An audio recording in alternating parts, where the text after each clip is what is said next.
आज का पहला सवाल। एक पिता ने 17 वर्ष और 18 वर्ष की आयु के अपने पुत्रों के 16,400 रुपये की वसीयत इस प्रकार की कि जब वे 20 वर्ष के हो जाएंगे तो उनको समान धनराशि प्राप्त हो। यदि चक्रवृद्धि ब्याज की दर 5% वार्षिक हो तो छोटे पुत्र का वर्तमान धनराशि में कितना हिस्सा है? सवाल क्या है? सवाल है, एक पिता अपने 2 पुत्रों के लिए 16,400 रुपया का वसीयत इस प्रकार करना चाह रहा है कि जब दोनों पुत्र 20 वर्ष का होगा तो बराबर बराबर धनराशि निकालेगा। 16,400 में कितना धन छोटे पुत्र के हिस्से में, कितना धन बड़े पुत्र के हिस्से में डाला जाएगा, ताकि दोनों जब 20 वर्ष का होगा तो एक ही राशि, समान राशि निकालेगा। तो ये क्वेश्चन कह रहा, आइए हम लोग देखें इसके लिए क्या करना होगा। एक बार फॉर्मूला रखते हैं, फिर प्रयास करेंगे कि फॉर्मूला से हटकर भी कम से कम समय में इस क्वेश्चन को हम लोग कैसे बनाएंगे। आइए जरा सा देखा जाए। अगर 16,400 रुपये की राशि छोटे पुत्र को P रुपया दिया जाए, इस राशि में छोटे पुत्र को P रुपया दिया जाए तो बड़े पुत्र को क्या दिया जाएगा? 16,400 माइनस P। शायद ये बिल्कुल साधारण बात हो आपके लिए, यहाँ समझने में कहीं कोई परेशानी ना हो। इसमें से एक टुकड़ा इसको मिलेगा तो दूसरा टुकड़ा उसको मिलेगा। अब ये P रुपया ये हम लोग माने हैं छोटे पुत्र को, ये छोटा पुत्र। छोटा पुत्र कहने का मतलब 17 वर्ष। ये 17 वर्ष का है, ये 20 वर्ष का हो जाएगा। इसका मतलब इसको ब्याज 3 वर्ष का मिलेगा, यानी इसका मिश्रधन क्या होगा? 1 प्लस r का मान 5 पर पावर क्या 3 वर्ष बाद ये छोटा पुत्र इतना राशि उठाएगा। और बड़ा पुत्र कहने का मतलब हुआ 18 वर्ष का। ये पुत्र 18 वर्ष का है और ये 20 वर्ष का हो जाएगा। इसके लिए इसको 2 वर्ष ही इसके पास समय है। 2 वर्ष में ये 20 वर्ष का हो जाएगा तो 2 वर्ष बाद इसका मिश्रधन कितना होगा? इतना। 3 वर्ष बाद छोटे पुत्र का, 3 वर्ष बाद कहिए या 20 वर्ष के उम्र में कहिए, 2 वर्ष बाद कहिए या 20 वर्ष के उम्र में कहिए, और ये बराबर है। क्वेश्चन बोला जब वे 2 पुत्र 20 वर्ष के होंगे तो समान धनराशि उठाएंगे। तो 20 वर्ष में ये राशि और ये 20 वर्ष में ये राशि दोनों समान होगा ना। इसी को कैलकुलेट करेंगे। P का मान छोटा पुत्र और रेस्ट जो बचेगा वो बड़े पुत्र के हिस्से में जाएगा। आप आइए इसको कैलकुलेट करते हैं। सबसे पहले जो टर्म यहाँ 3 बार है वही टर्म यहाँ 2 बार है ना। ये क्या लिखा हुआ है? 1 प्लस P/100 पर पावर 3। ये 1 बार 2 बार 3 बार लिखाएगा और यहाँ ये 2 बार लिखाएगा, तो ये 2 बार कट जाएगा ना। अब इसको आप क्या लिखेगा? P गुना 105/100 बराबर क्या? 16,400 माइनस P, और यहाँ कुछ नहीं बचा। इसको क्या लिखेंगे? 21/20। अब 20 से इसको गुना कर देते हैं तो क्या नजर आएगा? इधर 21P बराबर क्या? 20 से गुना करेंगे इसको तो क्या होगा? 4 दूना 8, 6 दूना 12, 2 1 3, और उस पर 0 होगा 3, माइनस क्या? 20P। अब 20P इधर आएगा तो ये हो जाएगा 41P बराबर 328,000, और P बराबर क्या? 328,000 बटा 41। अब 41 से भाग लगा देना। 41 से इसको काटिएगा तो ये 8 बार में कटता है, यानी P का मान क्या 8000। P मतलब छोटा पुत्र। P किसके लिए माने थे आप? P छोटे पुत्र के लिए माने थे। तो छोटे पुत्र के हिस्से में अभी पिताजी क्या धन जमा करेंगे? तो 8000। आपसे पूछा जाएगा बड़े पुत्र के हिस्से में क्या, तो आप 16,400 में 8000 घटा दीजिए, ये बचेगा 8400। यानी बड़े पुत्र के हिस्से में क्या राशि जाएगा? तो 8400। लेकिन इसी सवाल को हम लोग एक बार फिर से देखने का प्रयास करेंगे। हम चाहेंगे इसमें इतना वक्त ना देकर कम से कम वक्त में हम इसका आंसर लाएं। आइए एक बार फिर से देखें।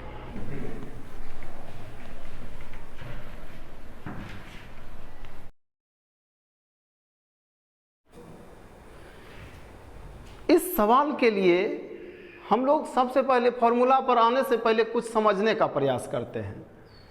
छोटा पुत्र, अगर छोटे पुत्र को 100% देंगे तो 3 बार 105% होगा, 105% होगा, 105% होगा, ऐसा होगा ना। छोटा पुत्र 17 वर्ष का है, अगर उसको 100% दिया गया, कोई भी राशि दिया जाएगा वो 100% होगा, तो 3 बार 5%, 5%, 5% बढ़ेगा, मतलब 105%, फिर 105%, फिर 105%।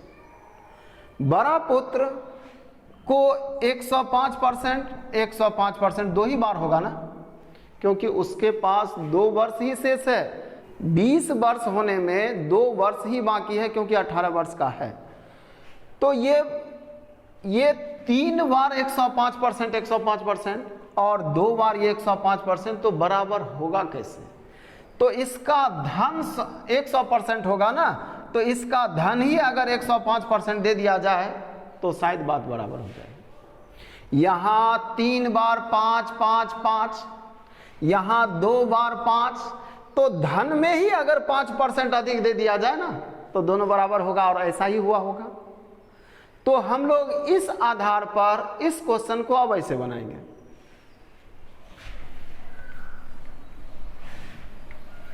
हालांकि इस बात का एक और एग्जाम्पल हम आपको देंगे, अगर इस बात से आप संतुष्ट नहीं हैं तो। मतलब छोटे पुत्र को अगर 100 दिया जाएगा ना, तो बड़े पुत्र को 105 दिया जाएगा। हमारा सॉल्यूशन यहां से शुरू हो रहा है। छोटे पुत्र को 100 रुपया दिया जाएगा, तो बड़े पुत्र को 105 दे दिया जाएगा। धन ही 5% बढ़ा कर दे दिया जाएगा, तो इसको 2 बार 5 मिलेगा और इसको 3 बार 5 मिलेगा, तो बराबर हो जाएगा ना। और यही हुआ होगा। मतलब इन दोनों के धन का अनुपात क्या? 21/20। 20 और 21 41। 41 रुपया में छोटे पुत्र को क्या दिया गया? 20। और 16,400 में छोटे पुत्र को क्या दिया जाएगा? इससे ज़्यादा लिखने का कोई ज़रूरत नहीं। आइए आंसर लीजिए।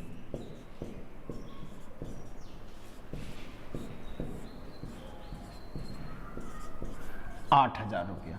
क्या इस बात को समझने में कोई परेशानी है क्या? देखिए, ये 105 और 100 का कंसेप्ट आपके दिमाग में नहीं आ रहा है, तो एक बार इसको आप साबित कर लीजिए। देखिए, एक पुत्र को आप P रुपया दीजिए, 1 + 5/100 पर पावर 3, और दूसरे को Q रुपया दीजिए, 1 + 5/100 पर पावर 2। ये 2 और ये कट जाएगा। अब P गुना 105/100 बराबर Q। Q को इधर लाइए, P/Q बराबर क्या? 100 और 105। यही रेशियो आ रहा है ना, हमेशा यही रेशियो आएगा। यहाँ से तो ये साबित भी हो गया, लेकिन इतना ये साबित करने का कोई आवश्यकता नहीं है। आप सीधा समझने का प्रयास कीजिए। छोटे पुत्र का हिस्सा 100% है, 5%, 5%, 5%, 3 बार बढ़ा। बड़े पुत्र को 100% देने के बजाय 105% दे दें, फिर 5% और 5% 2 बार बढ़ाएंगे, तो 3 बार 5% बढ़ जाएगा, दोनों बराबर हो जाएगा। तो कहने का मतलब समय को देखते हुए हम लोग इसको 3 बार 5 मिल रहा था, इसको 2 बार 5 मिल रहा था, तो धन में ही इसको 5% अधिक दे दिए, दोनों बराबर हो गया। और जब बराबर हो गया तब आपको इससे ज़्यादा करने का कोई आवश्यकता नहीं है, और इतना कैलकुलेट करने में आप 30 सेकंड से ज़्यादा नहीं लेंगे। आइए इसी प्रकार के और सवाल को हम लोग आगे देखें। अगला सवाल आपका, अगला सवाल, एक पिता ने 12 वर्ष और 14 वर्ष की आयु के अपने पुत्रों के 3903 रुपये की वसीयत इस प्रकार की जब वे 18 वर्ष के हो जाएंगे तो उनको समान धनराशि प्राप्त हो। यदि चक्रवृद्धि ब्याज की दर 4% वार्षिक हो तो बड़े पुत्र का वर्तमान धनराशि में हिस्सा क्या है? आइए, एक पुत्र 12 वर्ष का है और एक पुत्र 14 वर्ष का है, यही ध्यान देना है। पिछले सवाल में एक पुत्र 17 वर्ष का था, एक पुत्र 18 वर्ष का था। अब 18 वर्ष बाद बोले, 20 वर्ष बाद बोले या 50 वर्ष बाद बोले, इससे कोई फर्क नहीं पड़ता। आपको ध्यान सिर्फ ये देना है कि दोनों पुत्रों में कितने का अंतर है, 2 वर्ष का। तो बस आपको ये ध्यान देना है, एक को 104 तो दूसरे को 100। यही बात आप पिछले क्वेश्चन में सीखे हैं, लेकिन पिछले क्वेश्चन में दोनों भाई के बीच 1 वर्ष का अंतर था और यहाँ अंतर 2 वर्ष का है, इसलिए अनुपात ये हो जाएगा 2 पावर। इसी क्वेश्चन में अंतर अगर 3 वर्ष का होता दोनों में, कितने वर्ष बाद नहीं, इन दोनों में कितने का अंतर है, अंतर तो हमेशा बराबर होगा ना।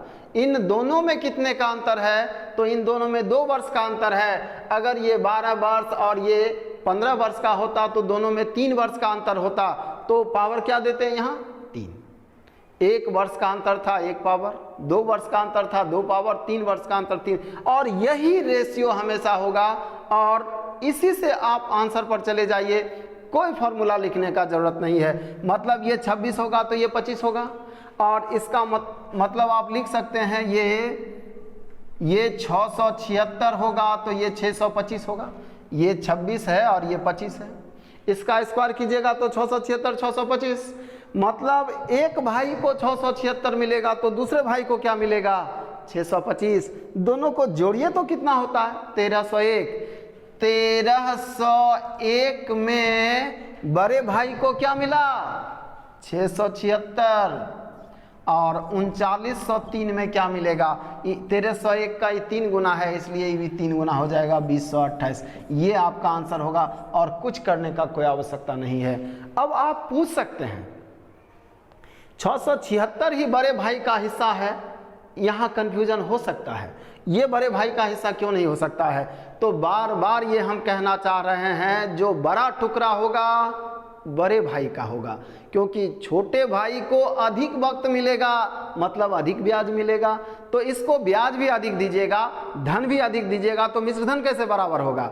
ब्याज एक को अधिक मिल रहा है, दूसरे को धन अधिक मिल जाएगा, दोनों बराबर हो सकता है, और इसी वजह से ऐसा होता है। तो बड़े पुत्र का हिस्सा 676, तो 1301 में 676, तो 3903 में क्या 3903 में 2028, यानी बड़े पुत्र के हिस्से में 2028, यही आपका आंसर है। और ये राशि इस राशि में घटा लेंगे तो जो बात आएगा वो छोटे पुत्र का हिस्सा होगा। आइए इसी तरह के कुछ और सवाल में हम लोग आएँ ताकि ये बात हम लोग अच्छी तरह समझ लें। अगला सवाल भी उसी प्रकार का सवाल है। ए और बी ने मिलकर 17,261 रुपया, मतलब 17,261 किसका रुपया है? ए का, बी का या दोनों का? दोनों का। 17,261 ये रुपया किसी एक व्यक्ति का नहीं है, दोनों मिलकर है। क्वेश्चन कहता ए और बी ने मिलकर 17,261 रुपया 5% वार्षिक ब्याज की दर पर इस प्रकार उधार दिया, मतलब इसमें कुछ राशि ए का है, कुछ राशि बी का है।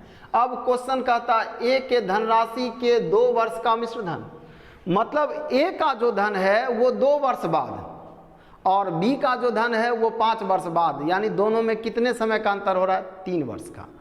ए का ब्याज 2 वर्ष का, बी का ब्याज 5 वर्ष का, फर्क कितने का? 3 वर्ष का। यही आपको जानना है। पिछले सवाल में आप क्या देखे थे? 1 वर्ष का अंतर था, 2 वर्ष का अंतर था, और यहाँ अंतर 3 वर्ष का है। यही आपको समझना है। मतलब एक का धन 105 होगा तो दूसरे का धन 100 होगा। अब किसका धन 105 होगा? तो जिसको कम समय में ब्याज देना है, जिसका ब्याज कम होगा, कम समय का ब्याज होगा। जिसका 2 वर्ष का ब्याज होगा, 2 वर्ष का ही ब्याज मिलेगा। किसी का 5 वर्ष का ब्याज है तो उसका ब्याज बड़ा होगा। तो 2 वर्ष का ब्याज जिसका होगा उसका धन छोटा होगा। मतलब ए के हिस्सा में क्या? 105 और बी के हिस्सा में 100। और रेशियो क्या? रेशियो ये नहीं, इस पर 3 पावर होगा। इसी बात का चर्चा पिछले क्वेश्चन से हम लोग करते आ रहे हैं। मतलब दोनों में अगर 1 वर्ष का अंतर था तो पावर ये था, दोनों में 2 वर्ष का अंतर था तो पिछले सवाल में हमने पावर ये दिया। अब दोनों में 3 वर्ष का अंतर है, इसलिए पावर ये होगा। इसी रेशियो में दोनों का धन होगा। जरा सा इस रेशियो में बांट लीजिए। ये 21 और 20, और 21 और 20 का क्यूब क्या होता है? तो आप जानते हैं 92, 61 और 8000। इन दोनों को जोड़ते हैं तो ये 17,261 हो जाता है। मतलब इतना ही दोनों का धन होगा। अब हमको कुछ करने का जरूरत नहीं है। इन दोनों को जोड़ते हैं तो उतना ही हो जाता है जितना इसने पूंजी लगाया। इसका मतलब यही धन ए का होगा और यही धन बी का होगा। अब क्वेश्चन कहता है दोनों के बीच का अंतर क्या होगा? ये 8000, ये 92, 61, अंतर घटाएंगे तो आंसर होगा 1261। ये आपका आंसर है। आइए हम लोग अगले सवाल में आए। अगला सवाल, एक व्यक्ति बैंक से 6400 रुपया 25% वार्षिक CI की दर पर उधार लेता है तथा प्रत्येक वर्ष 1600 रुपया का आंशिक भुगतान कर देता है। 3 बार भुगतान करने के बाद उसको बैंक का शेष कितना धन देना होगा? देखिए सवाल क्या कहता है। यहाँ 3 वर्ष का चक्रवृद्धि ब्याज हम लोग नहीं निकाल सकते हैं। यहाँ भुगतान आंशिक रूप से हो रहा है और हर वर्ष हो रहा है, इसलिए उस फॉर्मूले का भी प्रयोग आप नहीं कर सकते हैं। देखिए क्वेश्चन क्या कहता है। 6400 1 वर्ष बाद ब्याज क्या होगा? तो आप कहिएगा 25%, और 25% मतलब क्या? 1600। 1 वर्ष में ब्याज 1600 रुपया होता है। 1 वर्ष के अंत में ब्याज का मान 1600 होता है और आप 1 वर्ष बाद 1600 बैंक को जमा कर देते हैं। तो आप क्या जमा करते हैं? सिर्फ ब्याज। 6400 आपका धन है, 1 वर्ष बाद ब्याज कितना होगा? 1600, और 1 साल के बाद आप जमा क्या करते हैं? 1600। मतलब क्या जमा करते हैं आप? सिर्फ ब्याज। मतलब 1 साल के बाद आप जाते हैं और ब्याज जमा कर देते हैं। फिर धन कितना बचता है? 6400। 1 वर्ष बाद फिर इसका कुछ ब्याज हो जाएगा, फिर वही ब्याज होगा 25%, मतलब क्या? 1600। और अगले वर्ष भी आप वही राशि जमा कर रहे हैं, क्या? 1600। मतलब जो ब्याज हो रहा है वही आप जमा कर रहे हैं। तो आपका आंसर क्या होगा? 3 वर्ष बाद कितना धन आपका बाकी रह जाता है आपके यहाँ? तो आंसर होगा 6400, क्योंकि 6400 आपने उधार लिया, 1 साल के बाद 1600 ब्याज होता है और आपने ब्याज दे दिया। तो आप धारते कितना है बैंक का? 6400। अगले वर्ष बाद फिर 1 साल का ब्याज हो जाता है और आप 1 साल का ब्याज दे देते हैं। 3 बार क्या? 30 बार भी आप ऐसा करेंगे तो भी आंसर वही होगा, क्योंकि आप कर क्या रहे हैं? सिर्फ ब्याज का भुगतान कर रहे हैं। 1600 ब्याज होता है, 1600 जमा करते हैं। 30 वर्ष क्या? आप आजीवन यही करते रहेंगे तो भी आपका आंसर यही होगा, 6400। आइए हम लोग अगले क्वेश्चन में आते हैं। अगला सवाल, एक व्यक्ति 200 रुपया 5% वार्षिक CI पर उधार लेता है। प्रत्येक वर्ष के अंत में वह 50 रुपया वापस कर देता है। तो तीसरे वर्ष के अंत में वह कितना रुपया लौटाएगा ताकि कर्ज मुक्त हो जाए? देखिए क्वेश्चन क्या कहता है। हमने 200 रुपया उधार लिया और प्रत्येक वर्ष कुछ न कुछ आंशिक भुगतान कर रहे हैं। 200 रुपया हमने लिया और हर वर्ष कुछ न कुछ राशि वापस कर रहे हैं। आइए, और क्वेश्चन कहता है कि ये वापस करने के बाद तीसरे वर्ष कितना लौटा दें ताकि ऋण मुक्त हो जाए। आइए क्वेश्चन को देखते हैं। 200 रुपया हमने उधार लिया, एक साल में सूद कितना होगा? 10 रुपया, यानी एक साल के बाद 210 रुपया होगा। एक साल के बाद अगर 210 रुपया हम लोग लौटा दें तो ऋण मुक्त हो जाएंगे। लेकिन एक साल के बाद हमने लौटाया क्या? मात्र 50। तो बचता कितना है? 160। अब यहां से एक साल बाद फिर हम 50 लौटाते हैं तो एक साल बाद ये 160 भी तो बड़ा होगा। 160 रुपया है हमारे पास। एक साल में इस 160 का सूद नहीं देंगे क्या? एक साल में 160 का सूद देंगे तो 160 का सूद कितना होगा? 8 रुपया। एक साल में 160 का सूद कितना होगा? 8 रुपया। तो एक साल के बाद 160 और प्लस 8, अगर इतना रुपया हम लौटा दें तो ऋण मुक्त हो जाएंगे। लेकिन दूसरे वर्ष के अंत में भी हमने लौटाया क्या? 50, यानी 168 माइनस 50। अब हमारे पास बचा कितना? 118। फिर अब आप कह रहे हैं तीसरे वर्ष के अंत में लौटाना है, तो तीसरे वर्ष के अंत में 118 थोड़ा और बड़ा होगा। 118 का ब्याज कितना होगा?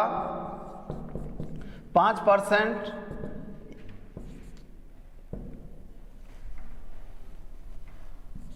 5 रुपया 90 पैसा। 118 आपके पास है, 5% आप इंटरेस्ट जोड़िएगा तो वो ब्याज कितना होगा? 5 रुपया 90 पैसा। यानी आपको कुल कितना लौटाना है एक साल के बाद? 5 रुपया 90 पैसा और 118। इतना लौटाएंगे तो ऋण मुक्त हो जाएंगे।